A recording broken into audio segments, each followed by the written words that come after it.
উদয়পুরে বর্ণময় নানা অনুষ্ঠানের মধ্য দিয়ে উদযাপিত রাম ঠাকুরের জন্মতিথি। ঠাকুরের জন্মতিথি উপলক্ষে নতুন রূপে সেজে উঠেছে উদয়পুর রাম ঠাকুর মন্দির। সকাল থেকে বিশেষ পূজার্চনা, নাম সংকীর্তনের মধ্য দিয়ে শুরু হয় উৎসব, যা চলবে আগামী 21 ফেব্রুয়ারি পর্যন্ত। রাম ঠাকুরের জন্মতিথি উপলক্ষে মন্দির প্রাঙ্গণে বসে মেলাও। উদয়পুর রাম ঠাকুর সেবা মন্দির অ্যাসোসিয়েশনের উদ্যোগে রাম ঠাকুরের 164তম জন্মতিথি উৎসব শুরু হয়েছে 17 ফেব্রুয়ারি থেকে। রাম ঠাকুর উৎসবকে কেন্দ্র করে সাজিয়ে তোলা হয়েছে গোটা মন্দিরকে। নানা বাহারি ফুল ও আলোকসজ্জায় সাজানো হয়েছে রাম ঠাকুরের মূল মন্দিরটিকে। প্রতিদিন থাকছে বিভিন্ন দলের কীর্তন অনুষ্ঠান।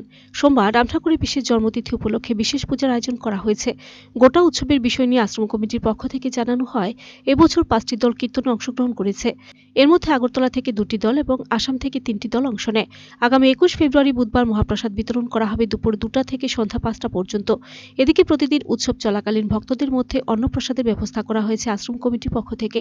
সেই সাথে 22 ফেব্রুয়ারি বৃহস্পতিবার নগর পরিক্রমার মাধ্যমে উৎসবের পরিসমাপ্তি ঘটবে। গোটা উৎসবকে কেন্দ্র করে আশ্রমের ভেতর বসানো হয়েছে বিভিন্ন মেলায় আসা দোকানীদের। জমজমাট হয়ে উঠেছে উদয়পুর গিরিধারী পল্লীস্থিত রাম ঠাকুর আশ্রমের এই বছরের উৎসব। উদয়পুর গিরিধারী পল্লীস্থিত শ্রী শ্রী রাম ঠাকুর সেবা মন্দির অ্যাসোসিয়েশনের পক্ষ থেকে আমরা উদয়পুরবাসীকে জানাই অভিনন্দন।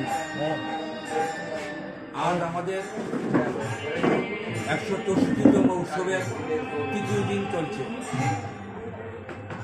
আমাদের অনুষ্ঠান 16 তারিখ থেকে শুরু হয়েছে, 16 ফেব্রুয়ারি 2024 ইংরেজি শুক্রবার থেকে, এবং 17 ইংরেজি 17 তারিখ 17 ফেব্রুয়ারি 2024 রোজ শনিবার গঙ্গা আবাহনের মাধ্যমে আমাদের উৎসবের শুভারম্ভ শুরু হয়েছে।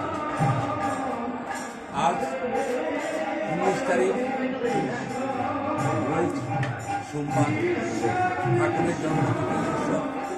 এই উৎসবকে কেন্দ্র করে আমাদের এই উৎসব প্রচুর প্রোগ্রামগত হচ্ছে সবাই ঠাকুরের জন্মতিথি উৎসবকে কেন্দ্র করে। আর জন্মতিথির উপলক্ষে আমাদের ঠাকুরের বিশেষ পূজা হয়। সেই পুজোতে জাতি ধর্ম সবাই উপস্থিত থাকে এবং এটা খুব জাঁকজমক হয়। সেটাই আজ আমাদের উৎসবের মূল কেন্দ্র। আজ এই উৎসব আমাদের 21 তারিখ মোট 22 ফেব্রুয়ারি সকালবেলা। Video report search India channel.